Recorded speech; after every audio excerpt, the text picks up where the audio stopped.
Postponing the Olympics due to the coronavirus pandemic has turned a hoped-for year of triumphant celebration for Japanese Prime Minister Shinzo Abe into a struggle to stem the outbreak and save the economy, but is unlikely to cost him his job. Abe, who returned to office in 2012 promising "Japan is back," has closely associated himself with the multi-billion-dollar games. He promised the Fukushima nuclear crisis was under control during Tokyo's bid and appeared as video game character Super Mario at the 2016 Olympics closing ceremony. Hosting the games has been part of Abe's campaign to lure more foreign tourists to Japan as a pillar of economic growth. It would also achieve a goal that eluded his beloved grandfather Nobusuke Kishi, who was prime minister when Tokyo won its bid for the 1964 Olympics but resigned before event.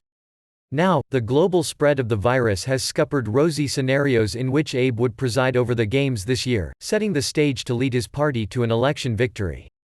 After a call with International Olympic Committee (IOC) President Thomas Bach, Abe said on Tuesday, the July 24, August 9 event would be rescheduled for the summer of 2021 at the latest.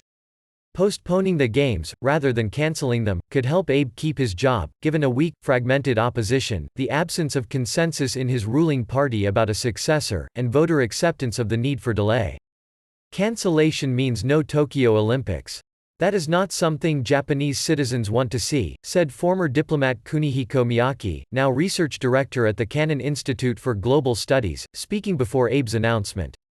If they are postponed, there is still hope. Abe has survived several scandals to become Japan's longest-serving prime minister, but came under fire for his response to the outbreak, first for a perceived lack of leadership and later for abrupt steps including school closures. Since then, he has promised measures to counter the impact on an economy that was already teetering on the verge of recession, and his voter ratings have recovered. A mid-March Kyodo News Agency survey showed his approval rating had risen to 49.7%, up from 41.0% in February.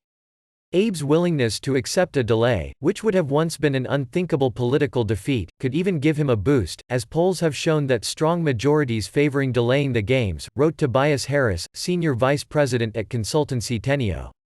Though it was one of the first places outside China to be affected by the new coronavirus, Japan has since reported fewer confirmed cases than the United States and some big countries in Europe. But critics say that is at least partly because it has been testing fewer people and the outbreak could yet become widespread, overburdening hospitals. The economy was at risk of slipping into recession before outbreak hit, and cancelling the Games will be a further blow to household and corporate sentiment, already souring from event cancellations, slumping tourism and travel curbs. If the economy tanks just about when he is going to leave office, what does that do to his Abenomics legacy, said Columbia University Emeritus Professor Jerry Curtis, referring to the Abe's hallmark mix of easy money, spending and reforms.